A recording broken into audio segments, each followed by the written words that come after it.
Good morning, how are you? Hi sir, how are you? I am fine. आजकल भाई बड़ा fatigue हो जाती है, थक जाते हैं। और वेट भी जो है पहले 107 था, अब 117 हो गया। हर समय तो भूख लगती रहती है, कितना भी रेजिस्ट करें खूब भूख लगती है। और भूख, प्यास, और रात में 3-4 बार पेशाब के लिए उठना पड़ता है। पता नहीं क्या हो रहा है, 62 साल की उम्र हो गई। सर एक बार आप शुगर चेक करा लीजिए। शुगर तो हमने कराई थी, रिपोर्ट मंगा के दिखा देते हैं तुमको। अभी थोड़ी देर में रिपोर्ट मंगा लेते हैं, देख लेना। आपने देखी होगी रिपोर्ट? नहीं, मैंने तो देखी नहीं। शुगर का लेवल क्या था? पहले एक बार 160 था, फास्टिंग ब्लड शुगर 160 थी 3-4 महीने पहले। तो फिर से करा लेते हैं। करा लीजिए सर, एक ऐसे ही रैंडम सैंपल देख लेते हैं। HbA1c जरूर कराइए, ग्लाइकेटेड हीमोग्लोबिन आप जरूर कराइए, उससे थोड़ा आइडिया लगेगा क्या प्रॉब्लम है। हो सकता है सर डायबिटीज़ की तरफ आप जा रहे हैं। क्या होता है डायबिटीज में? तो तुम तो बायोकेमिस्ट हो, बताओ क्या होता है? सर ये तो बहुत ही प्रेवलेंट डिजीज़ हो गई है आजकल सोसाइटी में। It is actually because of the hormone which actually helps in controlling the sugar level sir, insulin, आप तो जानते ही होंगे। और इंसुलिन सिक्रीट नहीं हो रहा है या हो रहा है लेकिन इफेक्टिव नहीं है, उन कंडीशंस में सर डायबिटीज़ हो जाती है, जो कि हाइपरग्लाइसीमिया से एसोसिएटेड है। मतलब आपका शुगर लेवल अभी आपने कहा कि 180 आ रहा था और सारे सिम्टम्स आपको दिखाई दे रहे हैं, ये सारी चीज़ें हाइपरग्लाइसीमिया की वजह से हैं, जो कि इंसुलिन करती क्या है? सर इंसुलिन का फंक्शन है कि जो ब्लड में जो ग्लूकोज है उसको सेल के अंदर एंट्री करने में फैसिलिटेट कराती है, specially muscle cells, specially adipose tissues, जो कि मेजर बॉडी मास बनाते हैं। इसलिए अगर वहाँ ट्रांसपोर्ट ग्लूकोज का सेल के अंदर मुश्किल है because of this insufficiency or relative deficiency of insulin, then there are problems which you are telling me. तो हमारे अंदर इंसुलिन बन नहीं रही या इंसुलिन इफेक्टिव नहीं? इंसुलिन बन नहीं रही, इफेक्टिव नहीं है, इसको जांच करने के भी तरीके हैं सर।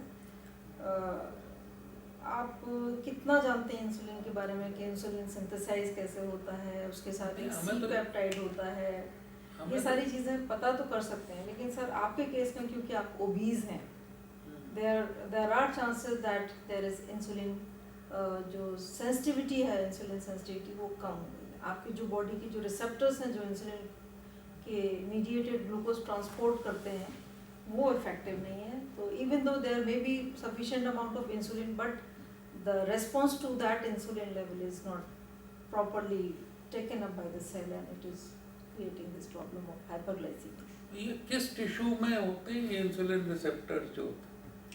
सर इंसुलिन रिसेप्टर जो है एक स्पेशलाइज्ड रिसेप्टर हैं जो इंसुलिन सेंसिटिव होते हैं, जिनको हम GLUT4 बोलते हैं, जो कि स्केलेटल मसल्स पे होते हैं और एडिपोज टिश्यूज पे होते हैं।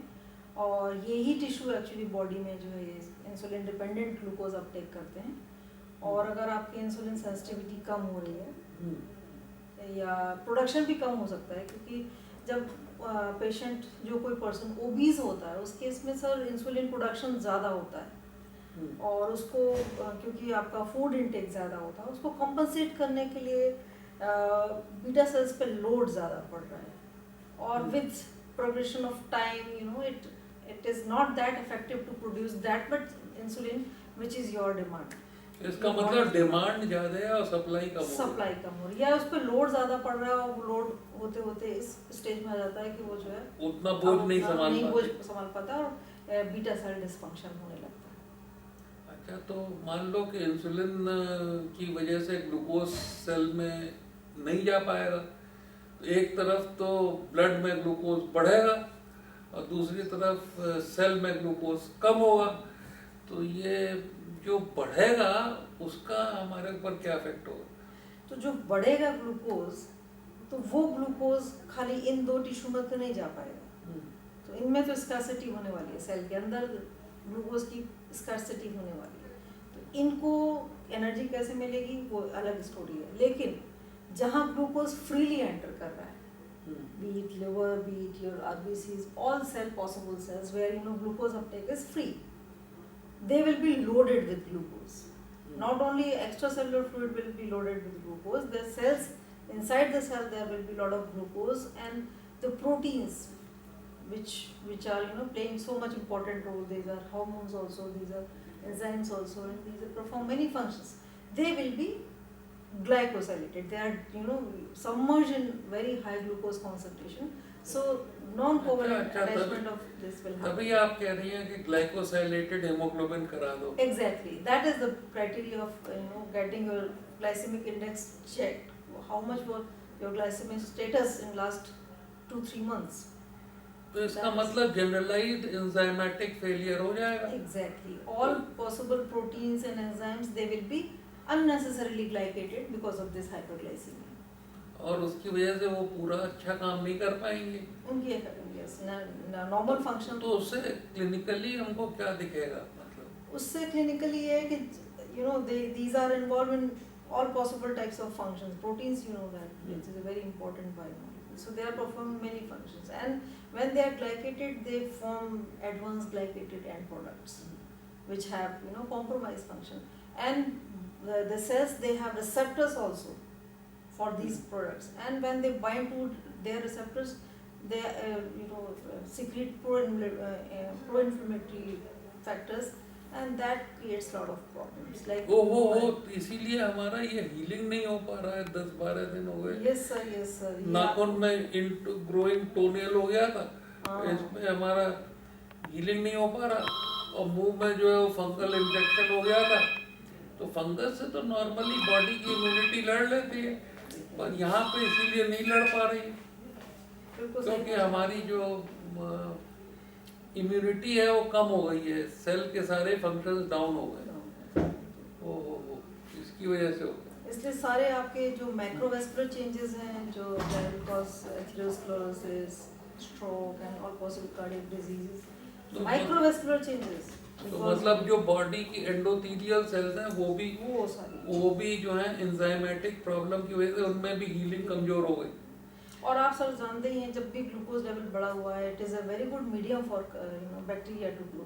सो all possible types of infection they might occur because of this. तो मतलब हम इन्फेक्शन को भी नहीं लड़ पाएंगे, हमारी हीलिंग भी पुअर है.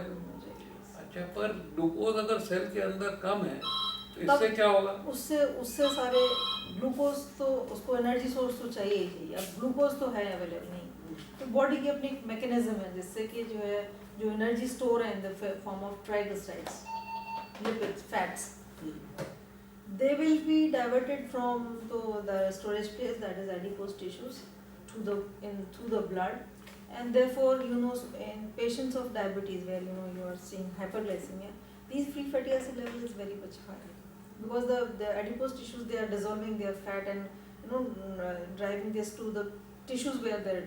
ये तो बहुत अच्छी बात है. फैट कम होगा, इसका मतलब वेट कम होगा. तो वेट कम होगा, लेकिन उसके साथ साथ और प्रॉब्लम्स बढ़ जाएंगी. जब फैटी एसिड जब ज़्यादा होते हैं ब्लड में, तो वो हाइपरग्लाइसीमिया और भी ज़्यादा कॉज करते हैं, because the cells in that case they prefer to take fatty acid than the glucose, which is lot of glucose is there in blood.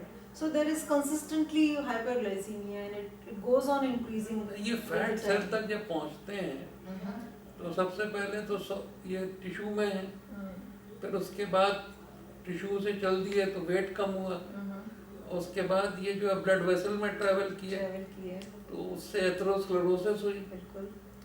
उससे जो है renal, retinal, cardiac, cerebral, peripheral nerve और peripheral, ये सब involvement हो गया. और nerve involvement हो गया तो पेन्स हुए. पहले शुरू में नर्व क्राई की, और क्राई करने के बाद लॉस हो गया, सेंसरी लॉस हो गया, तो ट्रोफिक अल्सर, न्यूरोपैथिक जॉइंट, ये सारे फीलिंग इसी वजह से हुई. अच्छा, तो उसके बाद ये फैट जो है पहुंचा लिवर में, और लिवर में हो गया फैटी लिवर.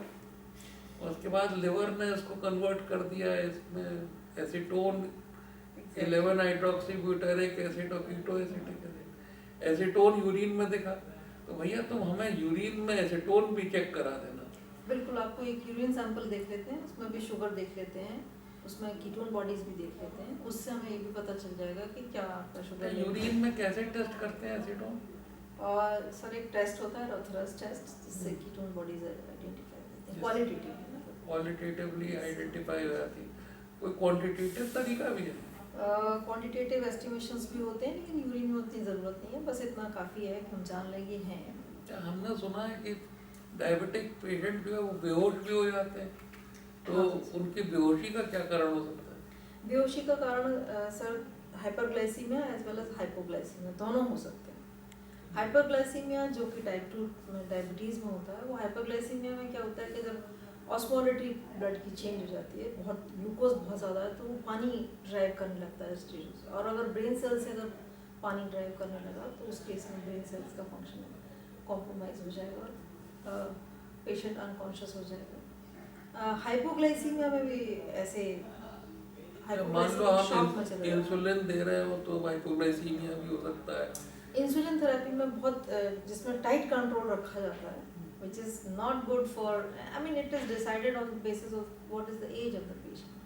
अगर यंग पेशेंट है टाइप 1 डायबिटीज़ के होते हैं तो उसमें टाइट कंट्रोल में रखते हैं, लेकिन उसमें बड़ा ऑब्जर्व करना पड़ता है पेशेंट को, क्यों हाइपोग्लाइसेमिक शॉक के चांसेस बहुत फैल जाते हैं। तो मान लो कि हम बेहोश हो गए कभी और बेहोशी की हालत में आए तो ब्लड शुगर करने में तो टाइम लगेगा, तो हमारे रेजिडेंट को हाइपोग्लाइसीमिया ट्रीट करना चाहिए या हाइपरग्लाइसीमिया? पहले तो हाइपोग्लाइसीमिया ट्रीट करना चाहिए, क्योंकि ज्यादा से ज्यादा नुकसान नहीं होगा पर कम से बहुत सीवियर नुकसान। क्योंकि hyperglycaemia is still better than hypoglycaemia because irreversible damage. Life endangering hypoglycaemia, life endangering hypoglycaemia.